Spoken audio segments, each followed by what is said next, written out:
स्वागत है आपका श्री शक्ति क्लासेज में। आज की वीडियो लेक्चर में हम पढ़ेंगे संयोजकता के बारे में कि किस प्रकार से हम यौगिकों की संयोजकता निकाल सकते हैं।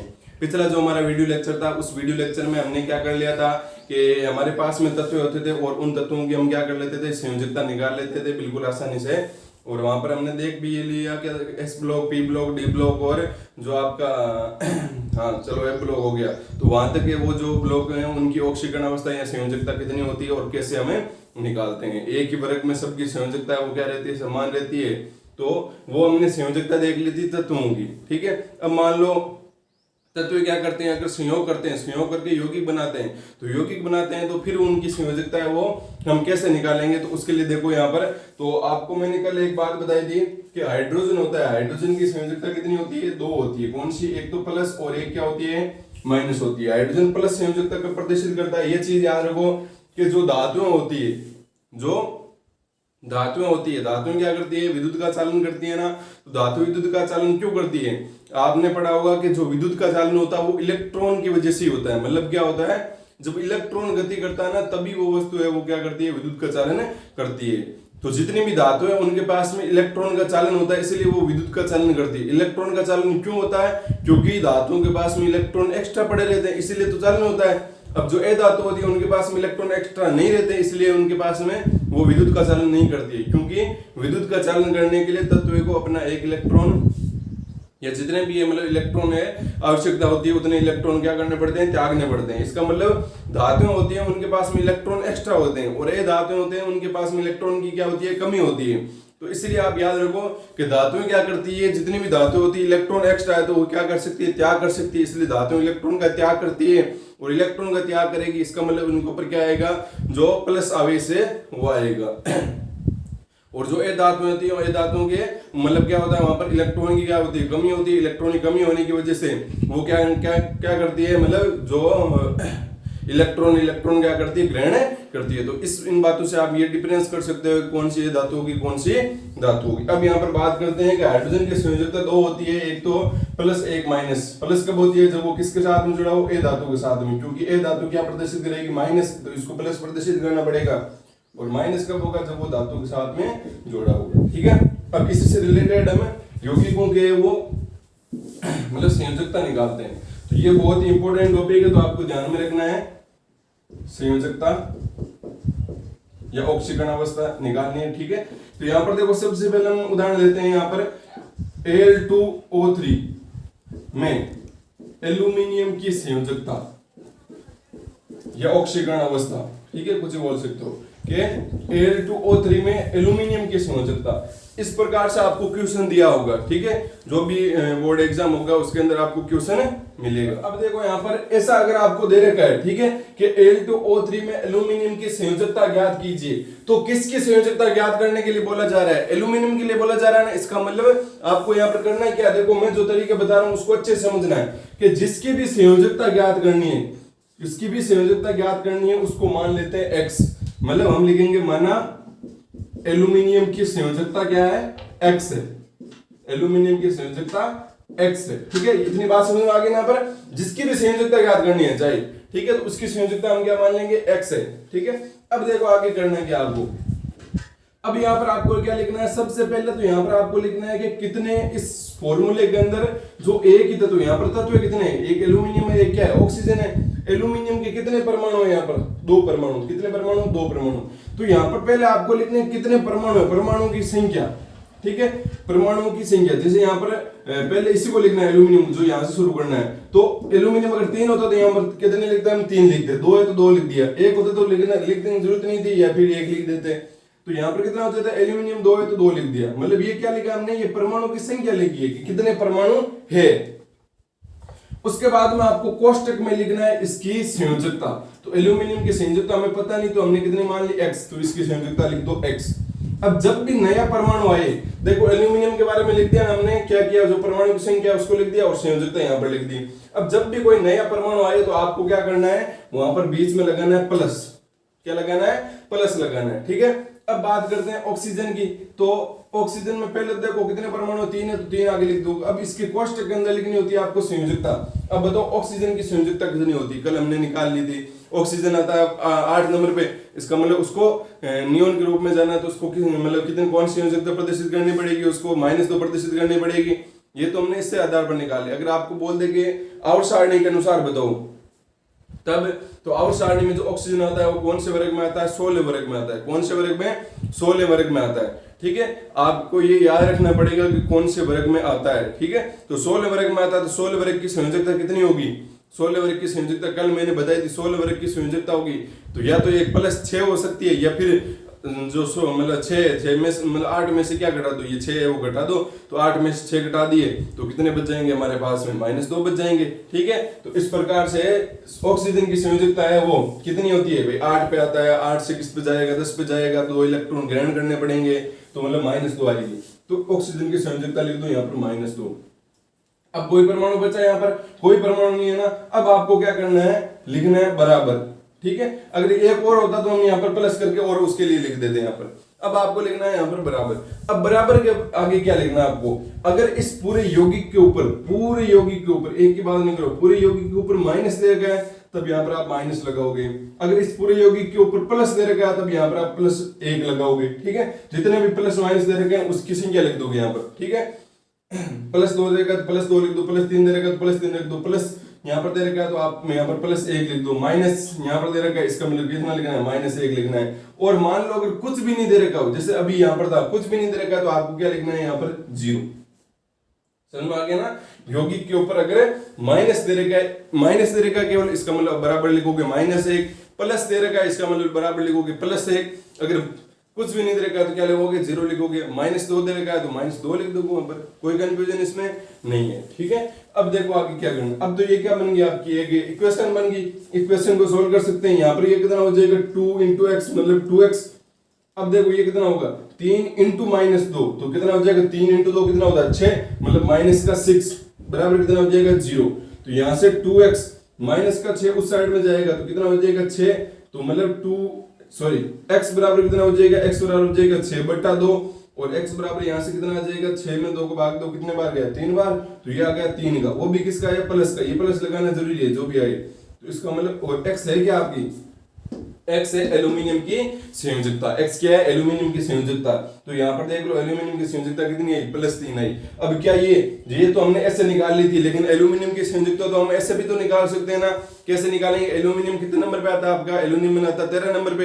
एल्यूमिनियम का परमाणु क्रमांक कितना होता है, 13 होता है। और 13 से उसको किस पे जाना होता है, नियोन के रूप में जाना होता है। इसका मतलब वो कितने इलेक्ट्रॉनों का त्याग करेगा, 3 इलेक्ट्रॉनों का त्याग करेगा ना 10 के रूप में जाने के लिए। तो वहां से हमें पता है कि भाई 3 इलेक्ट्रॉनों का त्याग करेगा, दान करेगा, मतलब क्या आएगा, +3 आएगा। तो इस प्रकार से आप यहाँ पर इस फॉर्मूले से भी निकाल सकते हो। ये फॉर्मूला सबके लिए लागू होता है। ठीक है, कुछ 1-2 अपवाद दे जाते हैं लेकिन वो आपके आएंगे नहीं। यहाँ पर आपको ध्यान में रखना है, इस प्रकार से आपको करना है। चलो और उदाहरण लेते हैं अभी हम। अगला दूसरा उदाहरण देते हैं, एक MnO4 नेगेटिव में Mn की संयोजकता या ऑक्सीकरण अवस्था। तो अब बताओ इसको कैसे निकालेंगे। वही आपको पहले क्या करना है, जिसकी भी संयोजकता ज्ञात करनी है उसको क्या मान लोगे आप, x मान लोगे। जिसकी भी संयोजकता ज्ञात करनी है उसको x मान लिया। तो यहाँ पर हमारे को Mn की संयोजकता ज्ञात करनी है, तो यहाँ पर हम लिख लेंगे माना Mn की ऑक्सीकरण अवस्था क्या है, x है। ठीक है, माना Mn की ऑक्सीकरण अवस्था क्या है, x है। अब यहाँ पर इसको मान लेने के बाद में देखो, जिसकी संयोजकता ज्ञात करनी होती है ना उसी को मानना है। अब ज्ञात करनी, ये कर लिया भाई x है। अब आपको क्या करना है, यहाँ पर लिखना है सबसे पहले यहाँ पर जो परमाणु है पहले देखना है कि यहाँ पर Mn है तो Mn कितना, 1 ही। इसका मतलब आपको 1 लिखने की जरूरत नहीं है, या 1 लिख दो। और फिर कोष्टक में अंदर क्या लिखना होता है आपको, संयोजकता या ऑक्सीकरण अवस्था की। तो इसकी कितनी होती है संयोजकता, अभी मानना है कितनी, x है। अब जब भी नया परमाणु है तो बीच में क्या लगाओगे, प्लस लगाओगे। देखो Mn के बाद में ऑक्सीजन नया परमाणु है इसलिए प्लस लगा दिया। अब देखो यहाँ पर सबसे पहला कार्य है कि यहाँ पर ऑक्सीजन कितने हैं, तो ऑक्सीजन है आपके पास में 4, अब एक ऑक्सीजन की संयोजकता क्या होती है? अब देखो यहाँ पर कुछ बच्चे गड़बड़ कर देते हैं, तो वो सोचते हैं कि यहाँ पर ऑक्सीजन के ऊपर माइनस दे रखा है, इसका मतलब यहाँ पर इसकी संयोजकता कितनी होगी? -1 होगी। क्वेश्चन के अंदर ये कभी भी आशा मत करना कि क्वेश्चन के अंदर आपको है वो संयोजकता मिलेगी, नहीं मिलेगी। ये जो ऊपर माइनस प्लस जो भी लगा होगा ना, वो पूरे यौगिक के ऊपर होगा, ना कि केवल एक ऑक्सीजन के ऊपर होगा। समझ रहे हो मैं क्या बोलना चाह रहा हूँ? भाई क्वेश्चन के अंदर थोड़ी देगा आपको वो संयोजकता, तो ये मतलब आशा मत करना कि क्वेश्चन के अंदर ही आपको संयोजकता दे दी, आपको बस मान रखना है, ऐसा नहीं होगा। अगर माइनस प्लस दे रखा है, इसका मतलब वो पूरे यौगिक के ऊपर दे रखा है, आपको किसी एक तत्व के लिए नहीं दे रखा है। तो यहाँ पर कितना होगा आपका? माइनस ऊपर दे रखा है, तो पहले तो उसकी बात कर छोड़ दें, पहले ऑक्सीजन देखो, ऑक्सीजन कितने? 4 है। अब कोष्टक के अंदर लिखनी होती है ऑक्सीजन की संयोजकता, तो ऑक्सीजन की संयोजकता कितनी होती है? ऑक्सीजन की संयोजकता होती है -2, होती नहीं होती है भाई? 8 पे आता है और किस पे जाना चाहता है? 10 पे जाना चाहता है, इसलिए उसकी -2 हो जाएगी। तो यहाँ पर बराबर सारे परमाणु खत्म, बराबर। अब आपको मैंने बोला है कि बराबर, अगर यौगिक पूरे के ऊपर माइनस लिखा हुआ है तो आप -1 लिख दोगे, पूरे के ऊपर +1 लिखा है इसका मतलब +1 लिख दोगे, और कुछ भी नहीं लिखा हुआ इसका मतलब क्या लिख दोगे? 0 लिख दोगे। तो यहाँ पर देखो क्या होगा, इस पूरे यौगिक के ऊपर क्या लिखा हुआ है? माइनस लिखा हुआ है, इसका मतलब बराबर क्या लिखोगे? -1, बराबर क्या लिखोगे? -1। अब यहाँ पर देखो कितना हो जाएगा? 1 × x मतलब x, ये कितना हो जाएगा? माइनस का कितना हो जाएगा? 4 × माइनस का 2, माइनस का 8 बराबर -1, x बराबर -1, ये उस साइड में जाएगा तो किसका हो जाएगा? +7, किसका हो जाएगा? +7, मतलब x बराबर 7 में से 1 घटाओ, कितना बचेगा? +6।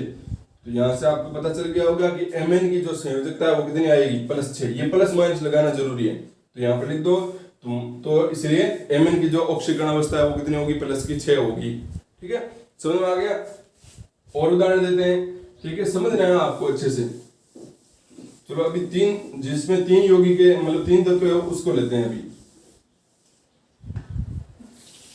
जिसको ये तरीका पता चल गया ना, वो मतलब कहीं पर भी जो बोर्ड के अंदर आएंगे ना, उसमें बोर्ड के अंदर जो भी मतलब आएगा उसमें आप कहीं पर नहीं अटकोगे, आसानी से कर सकते हो। ठीक है, तो यहां से जो अगला तीसरा उदाहरण देखते हैं वो देखते हैं। देखो K2Cr2O7 में Cr की ऑक्सीकरण अवस्था, K2Cr2O7। अब उसके लिए आपको देखो, ये ऑक्सीकरण अवस्था ज्ञात करने के लिए आपको पता होना चाहिए कि यहाँ पर जो तत्व लिखे गए हैं वो तत्व के नाम क्या है। ठीक है, और इसके लिए मैंने बोला है कि आपको 30 तक तो जरूरी है, आपको याद होना ही होना। ठीक है, 30 तक तत्व आपको याद होना बहुत ही जरूरी है। उसके बाद में याद कर सकते हो एस ब्लॉक, पी ब्लॉक है, उनकी शॉर्ट ट्रिक मैंने लिखवा रखी है, तो वो तो बिल्कुल आसान है याद करने के लिए आपके। ठीक है, तो यहाँ पर देखो के क्या होता है आपका? के क्या होता है? के होता है आपका पोटेशियम। ठीक है, Cr क्या होता है? क्रोमियम। और O क्या होता है? ऑक्सीजन होता है। ये पता होना चाहिए आपको। ठीक है, अब हमारे को देखो किसकी ज्ञात करनी है? ऑक्सीकरण अवस्था। Cr की ऑक्सीकरण अवस्था ज्ञात करनी है, मतलब हम Cr को क्या मान लेंगे? Cr को मान लेंगे x, तो मतलब माना Cr की ऑक्सीकरण अवस्था, ऑक्सीकरण अवस्था x है। ठीक है, Cr की ऑक्सीकरण अवस्था कितनी है? x है। अब जिसकी भी संयोजकता ज्ञात करनी है उसको हमने x मान लिया। अब करना क्या आपको? अब यहाँ पर लिखने हैं तत्व जो अलग अलग है, तो यहाँ पर सबसे पहले k की बात करते हैं। k है कितने भाई? जो भी यहाँ पर संख्या होगी उसको पहले लिखेंगे, और कोष्टक के अंदर किसको लिखेंगे? संयोजकता को लिखेंगे। तो यहाँ पर हमने k को लिख दिया। k कितने थे आपके? 2 थे। अब देखो पोटेशियम की संयोजकता कितनी होती है? अब पोटेशियम की संयोजकता, पोटेशियम का परमाणु क्रमांक पता होना चाहिए। तो पोटेशियम का परमाणु क्रमांक कितना होता है? 19 होता है। और उसको एक्रिय गैस के रूप में जाने के लिए कितने इलेक्ट्रॉन त्यागने पड़ेंगे या ग्रहण करने पड़ेंगे? 18 पर आपकी कौन सी आती है? आपकी एक्रिय गैस आती है, कौन सी? ऑर्गन आती है। इसलिए पोटेशियम में 1 इलेक्ट्रॉन त्याग करके, मतलब 19 में से 1 इलेक्ट्रॉन निकाल देगा तो कितने इलेक्ट्रॉन हो जाएंगे? 18 इलेक्ट्रॉन हो जाएंगे। इसका मतलब पोटेशियम ने क्या किया? 1 इलेक्ट्रॉन का त्याग किया, मतलब इसकी संयोजकता कितनी होगी? +1 होगी।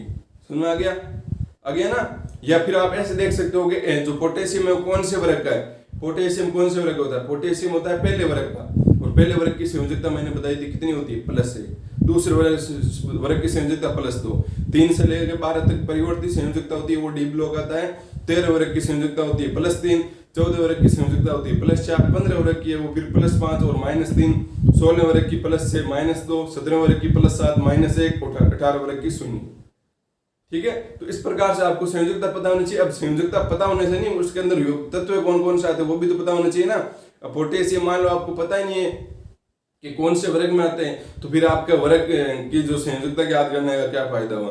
तो ये बिल्कुल आसान है, शॉर्ट ट्रिक आपको लिखवा रखी है तो आपको पता है वहां पर, ठीक है।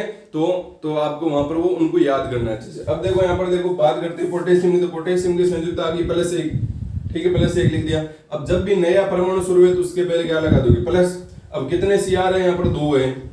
अब एक Cr की ऑक्सीकरण अवस्था कितनी होती है, कितनी है यहाँ पर x है, क्योंकि 2 ज्ञात करनी है हमें। फिर से नया परमाणु प्लस, कितने ऑक्सीजन है, 7, तो 7। एक ऑक्सीजन की संयोजकता कितनी होती है, एक ऑक्सीजन की संयोजकता होती है -2। सारे परमाणु हो गए पूरे, अब लगा दोगे बराबर। ऊपर कोई भी आपको कुछ भी यौगिक के पूरे के ऊपर माइनस प्लस दिख रहा है क्या, कुछ नहीं दिख रहा है, तो यहाँ पर आप क्या लगा दोगे, 0।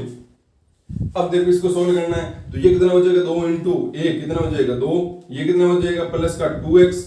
ये कितना हो जाएगा, 7 × -2 मतलब -14, और बराबर क्या आ जाएगा, 0। ये कितना हो गया, अब 2 प्लस का 2 माइनस का 14 मतलब -12 मतलब 2x - 12 बराबर 0। मतलब 2x बराबर उसको साइड में 12 मतलब x बराबर कितना आ गया, 12/2। 12/2 मतलब कितना, 6। तो x बराबर आ गया आपका +6। कितना आ गया, +6। तो ये +x क्या है आपकी, x है वो Cr की ऑक्सीकरण अवस्था, तो ये Cr की ऑक्सीकरण अवस्था निकल। बिल्कुल आसान है ना। बस यहाँ पर जिसकी संयोजकता याद करनी है उसको x मानना है, और जो बाकी के तत्व है उनको आपको लिखना है, उनकी ऑक्सीकरण अवस्था लिखनी है, संयोजकता लिखनी है, और फिर आपके पास में जो x मानना है उसका मान आ जाएगा। ठीक है, समझ में आ रहा होगा। अब यहाँ पर जो आपके बुक के अंदर कुछ उदाहरण दे रखे हैं उनको करते हैं, ठीक है। ये तो मैंने अलग से बता दिए थे, अभी आगे बोर्ड देखेंगे, उससे पहले बुक के अंदर दे रखे हैं वो कर लेते हैं। चलो सबसे पहले देखते हैं NaH में हाइड्रोजन की संयोजकता। तो जब इतने छोटे तत्व हो तो आपको वो लगाने की जरूरत नहीं है, लगा सकते हो, आपको कोई ऐसा नहीं है कि लगा नहीं सकते हो। तो हाइड्रोजन की संयोजकता को मान लिया x। तो यहाँ पर सोडियम कितना, 1 है, तो यहाँ पर 1 लिख दिया। सोडियम की संयोजकता कितनी होती है, सोडियम आता है पहले वर्ग में मतलब +1 हो गई, या ऐसे देख लो, सोडियम का परमाणु क्रमांक होता है 11। उसको एक्रिय गैस के रूप में जाने के लिए कितने इलेक्ट्रॉन त्यागने पड़ेंगे, 1 इलेक्ट्रॉन त्यागना पड़ेगा ना, मतलब +1 आएगा। तो ये +1 आ गया, ठीक है। फिर नया परमाणु है तो प्लस का, हाइड्रोजन कितना, 1 है, और हाइड्रोजन की संयोजकता कितनी होगी, x बराबर क्या हो जाएगा, 0। इसका मतलब यहाँ पर क्या आ जाएगा आपका +1 प्लस मतलब कितना हो गया, ये 1 + x बराबर 0, मतलब x बराबर कितना आ गया, -1। मतलब हाइड्रोजन की संयोजकता कितनी आई, -1।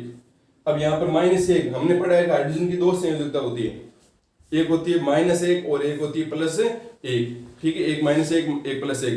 प्लस कब होती है, जब हाइड्रोजन ए धातु के साथ में जुड़ा हो, माइनस कब होती है, जब हाइड्रोजन धातु के साथ में जुड़ा हो, ठीक है। तो यहाँ पर क्या होगा कि हाइड्रोजन की संयोजकता देख लो, -1 आई है, इसका मतलब जो ये साथ में जुड़ा है वो धातु है, ए धातु है, वो है धातु, ठीक है। समझ में आ गया होगा।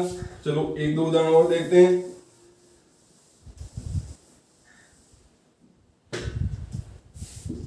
H2S में सल्फर की ऑक्सीकरण अवस्था, H2S में सल्फर की आपको ऑक्सीकरण अवस्था ज्ञात करनी है। तो जिसकी भी संयोजकता ज्ञात करनी है उसको क्या मान लेंगे, x मान लेंगे, ठीक है। तो S की संयोजकता मान ली x। अब देखो यहाँ पर सबसे पहले हाइड्रोजन, तो हाइड्रोजन लिख दिया। अब बताओ यहाँ पर हाइड्रोजन है, हाइड्रोजन होगा तो हाइड्रोजन तो 2 लिख दिया। अब हाइड्रोजन की संयोजकता कितनी लिखे, +1 लिखे, -1 लिखे। +1 होगी, -1 होगी, उसके लिए आपको पता होना चाहिए कि हाइड्रोजन धातु के साथ में जुड़ा है या फिर ए धातु के साथ में जुड़ा है।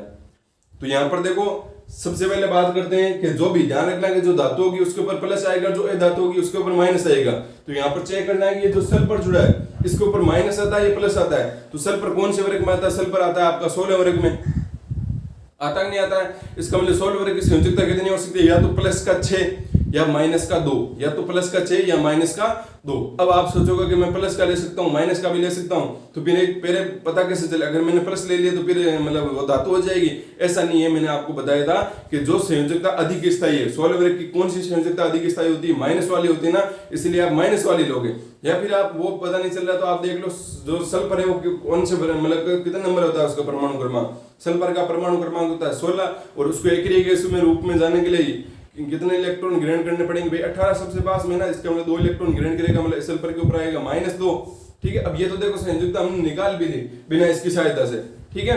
अब सल्फर के ऊपर होता है माइनस का 2, इसका मतलब यहाँ पर क्या हो जाएगा, सल्फर क्या आपकी ए धातु है क्योंकि उसके ऊपर माइनस आ गया, उसको इलेक्ट्रॉन ग्रहण करने की आवश्यकता है, और जो इलेक्ट्रॉन ग्रहण करना चाहता है वो ए धातु ही होती है ज्यादातर कंडीशन में। इसका मतलब सल्फर आपकी ए धातु है, और जब भी ए धातु होगी, ए धातु अगर माइनस प्रदर्शित करेगी तो हाइड्रोजन को क्या प्रदर्शित करना पड़ेगा, यौगिक बनाने के लिए प्लस प्रदर्शित करना पड़ेगा। तो यहाँ पर कितना आएगा, प्लस का 1, और प्लस नया परमाणु तो इसको x बराबर कोई भी ऊपर आवेश नहीं है तो बराबर 0, मतलब 2 + x बराबर 0, मतलब x बराबर -2 निकाल सकते हो इस प्रकार से। कोई कंफ्यूजन नहीं है ना, चलो अच्छी बात है यहाँ, ठीक है। अब देखो कुछ और देखते हैं अभी इसी के अंदर जो आपके बुक के अंदर दे रखे हैं,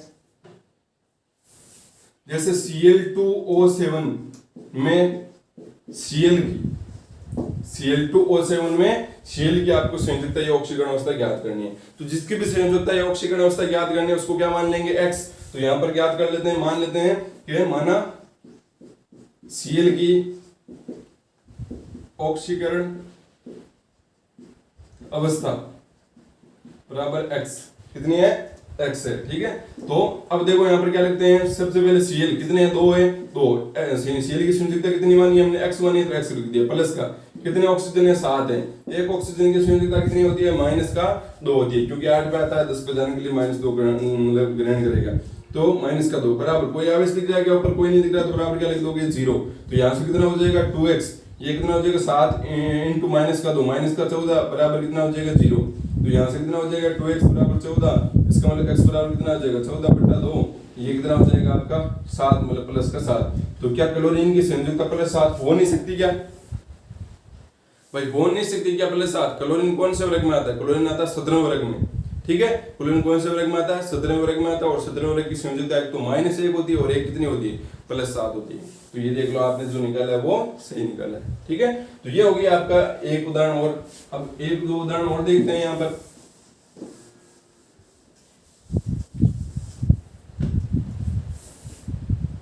जैसे P2O5 में P क्या है, फॉस्फोरस, क्या है, फॉस्फोरस। तो आपको जिसकी भी संयोजकता ज्ञात करनी है उसको x मान लिया, तो P की संयोजकता x होगी, तो यहाँ पर कितना हो गया 2, कितने फॉस्फोरस है, 2 है, 2 × एक फॉस्फोरस की संयोजकता x होगी, प्लस का नया परमाणु है इसलिए कितने ऑक्सीजन है, 5 है, एक ऑक्सीजन की संयोजकता -2 होती है, बराबर कितना हो जाएगा 0, मतलब 2x 5 × -2 मतलब -10 बराबर 0, x बराबर कितना हो जाएगा 10/2 मतलब प्लस का 5।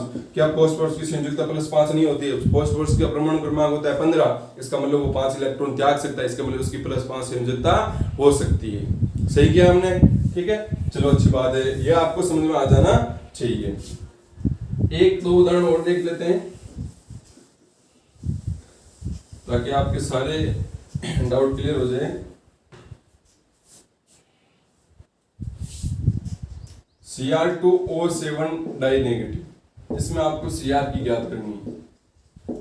तो वही Cr की ज्ञात करने के लिए जिसकी भी ज्ञात करनी है उसको क्या मान लेंगे, x मान लेंगे। कितने Cr है, 2 है, और कितनी एक Cr की संयोजकता कितनी है, x है, प्लस नया परमाणु है इसलिए कितने ऑक्सीजन है, 7 है, ठीक है। एक ऑक्सीजन की संयोजकता कितनी होती है, अब देखो यहाँ पर ये -2 है, वो पूरे यौगिक के ऊपर है। मैंने बोला है कि क्वेश्चन के अंदर आपको संयोजकता नहीं देगा तो कभी ये आशा मत करना कि आपके पास में संयोजकता मिलेगी, नहीं मिलेगी। आपको जो पता है वही लिख रही है यहाँ पर। अगर ऊपर माइनस आ रहा है, प्लस आ रहा है, तो इसका मतलब पूरे यौगिक के ऊपर दी जा रही है, ठीक है। तो इसका मतलब यहाँ पर -2 है, तो -2 हो गया, तो यहाँ पर ये तो पूरे यौगिक के ऊपर है। एक ऑक्सीजन की संयोजकता कितनी होती है, -2 होती है, ठीक है, बराबर। अब बताओ ऊपर पूरे यौगिक के ऊपर कुछ आवेश है क्या, हाँ दिख रहा है, ऊपर कितना आवेश दिख रहा है, -2 दिख रहा है, इसका मतलब बराबर क्या लिख दोगे, -2। अगर +2 होता तो +2 लिख देते, अगर कुछ नहीं होता तो कितना लिख देते, 0 लिख देते। तो यहाँ पर कितना हो गया 2x, ये कितना हो गया -14 बराबर आ गया -2, तो यहाँ पर आ गया 2x बराबर -2 प्लस का 14, तो यहाँ से 2x बराबर कितना हो गया, ये हो गया आपका 12, और x बराबर आ गया 12/2 मतलब प्लस का 6 आ गया आपका, ठीक है। अब देखो 1-2 उदाहरण और देखते हैं। तो जैसे Fe2O3 में Fe की संयोजकता, Fe2O3 में Fe की संयोजकता, तो Fe2O3 में Fe की संयोजकता, तो जिसकी भी संयोजकता ज्ञात करनी है उसकी क्या मान लेंगे, संयोजकता x मान लेंगे। कितने यहाँ पर फेरस कितने हैं, 2 है, और एक फेरस की संयोजकता x होगी, सॉरी और नया परमाणु है तो बीच में प्लस, कितने ऑक्सीजन है 3 है, एक ऑक्सीजन संयोजकता कितनी होती है -2, ऊपर कोई भी आवेश दिख रहा है नहीं है तो बराबर क्या लिख दोगे 0, मतलब 2x 3 इंटू माइनस का 2 कितना होता है -5 बराबर कितना, सॉरी -6 बराबर कितना हो जाएगा 0, तो 2x बराबर आ गया 6, मतलब x बराबर आ गया 6/2, मतलब कितना आ गया +3। तो फेरस की संयोजकता यहाँ पर कितनी आ गई +3 आ गई। आगे होगा समझ में। अब कुछ ऐसे यौगिक भी होते हैं, ठीक है, जैसे देखो उनकी आपको संयोजकता याद रखनी पड़ती है उनकी। जैसे अगर बात करें कि मैंने पहले ही बोला है कि जैसे SO4 है, SO4 के ऊपर -2 होता है, कितना होता है SO4 के ऊपर -2 होता है, ठीक है। NO3 इसके ऊपर -1 होता है, इसको बोलते हैं सल्फेट आयन, सल्फेट आयन। और इसको बोलते हैं नाइट्रेट आयन, नाइट्रेट आयन। एक होता है CO3 डाइनेगेटिव, इसको बोलते हैं कार्बोनेट आयन, क्या बोलते हैं कार्बोनेट आयन। अब देखो इनकी हम निकाल सकते हैं, जैसे इसका एक उदाहरण देखते हैं। जैसे आपको दे दिया CO3 में आपको ज्ञात करनी है किसकी, Ca की, CO3 में आपको ज्ञात करनी है Ca की, ठीक है। तब आपको यहाँ पर क्या करना है, जिसकी भी याद करनी है उसको मान लेंगे x। अब इसको कितने x है, सॉरी कितने x है आपके, x है आपके मतलब ये कितने यहाँ पर है कैल्शियम 1 है, इसका मतलब यहाँ पर कितना हो जाएगा x प्लस नया परमाणु है तब प्लस लगा दोगे। अब यहाँ पर आप कार्बन लिखोगे तो चूंकि कार्बन की 2 संयोजकता होती है, एक तो होती है +4 एक होती है -4, तो अब ज्यादा स्थायी कौन सी होगी या स्थायी कौन सी होगी उसके बारे में मैंने बताया नहीं, आपको नहीं बताया ना। तो इसका मतलब बताया क्या, वो दोनों ही वो कभी भी कौन सी भी संयोजकता प्रदर्शित कर सकता है। इसलिए आपको यहाँ पर ध्यान में क्या रखना है कि हमें पता है इस पूरे CO3 के ऊपर कितना आवेश होता है, CO3 के पूरे के ऊपर आवेश कितना होता है -2 होता है। इसलिए हम पूरे CO3 को ही एक तत्व मान लेते हैं, तो प्लस करके कितना CO3 है, एक CO3 है और कितने एक CO3 का आवेश कितना होता है ऊपर -2 होता है, तो इसको -2 लिख दिया बराबर कितना हो जाएगा, पूरे के ऊपर कोई आवेश दिख रहा है नहीं दिख रहा तो बराबर 0, मतलब x -2 बराबर 0, मतलब x बराबर कितना आ गया प्लस का 2। और क्या कैल्शियम की संयोजकता +2 नहीं होती है, 20 पे आता है 18 पे जाना चाहता है तो कितने इलेक्ट्रॉन त्यागेगा, 2 इलेक्ट्रॉन त्यागेगा तो कितना आवेश आएगा प्लस का 2 आवेश आएगा। अब जैसे मान लो बोल दिया कि आपको HNO3 में हाइड्रोजन की याद करनी है, तो जिसकी याद करनी है उसको x मान ले, कितने x है, एक है तो प्लस का x और प्लस का। अब देखो यहाँ पर आप या तो यहाँ पर नाइट्रोजन की ऑक्सीजन की अलग लिखो, लेकिन यहाँ पर थोड़ा सा कंफ्यूजन रह जाता है, इसलिए यहाँ पर आप क्या कर लो NO3 के पूरे की क्या लिख लो, यहाँ पर सीधी बात कितनी होती है संयोजकता NO3 के ऊपर माइनस होती है, इसलिए यहाँ पर -1 लिख दो और बराबर कितना कोई भी आवेश नहीं 0, तो x -1 बराबर 0, मतलब x बराबर कितना आ गया प्लस का 1।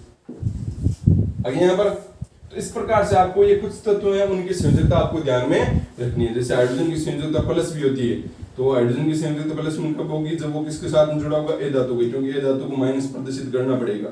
और हाइड्रोजन की माइनस संयोजकता कब होगी, जब वो किसके साथ में जुड़ा हो, धातु के साथ में जुड़ा हो, ठीक है। तो इस प्रकार से आपको ये बातें हैं कुछ तत्वों के जो मतलब यौगिक है उनके आपको संयोजकता है कुछ की याद रखनी पड़ेगी, ठीक है। और आप आसानी से क्या कर लोगे, संयोजकता उसको निकाल लोगे, ठीक है। तो आपके जो बुक के अंदर दे रखे हैं वो तो बहुत मतलब सिंपल दे रखे हैं, आपको कहीं से भी मतलब ढूंढ के वो कुछ ऐसे मतलब यौगिक लेने हैं जो आपकी बुक के अंदर नहीं है, और उनको आपको क्या करना है वहां पर देखना है कि आपकी जो संयोजकता है वो आ रही है या फिर नहीं आ रही है, ठीक है। तो वहां से आपको पता चल जाएगा कि आपको जो ये संयोजकता निकालने का तरीका है वो आ रहा है कि नहीं आ रहा है, ठीक है। या आपका मान लो आज आपका होमवर्क है, आपको तत्व अलग अलग यौगिक वो ढूंढने हैं, आपके पास में वो इंटरनेट की सुविधा है तो आप इंटरनेट से ढूंढ सकते हो वहां पर, ठीक है, कि अलग अलग यौगिक है, कोई सा भी यौगिक ले लो और उसकी आप संयोजकता निकालो वहां पर, तो आपको पता चल जाएगा कि संयोजकता किस प्रकार से निकलती है। बोर्ड की दृष्टि से ये इंपॉर्टेंट टॉपिक है, संयोजकता पूछ ली जाती है तत्वों की, तो इसको आपको अच्छे से समझना है। बाकी के जो आगे आएगा कि परमाणु आकार के बारे में वो अगला जो वीडियो लेक्चर आएगा उसमें हम अध्ययन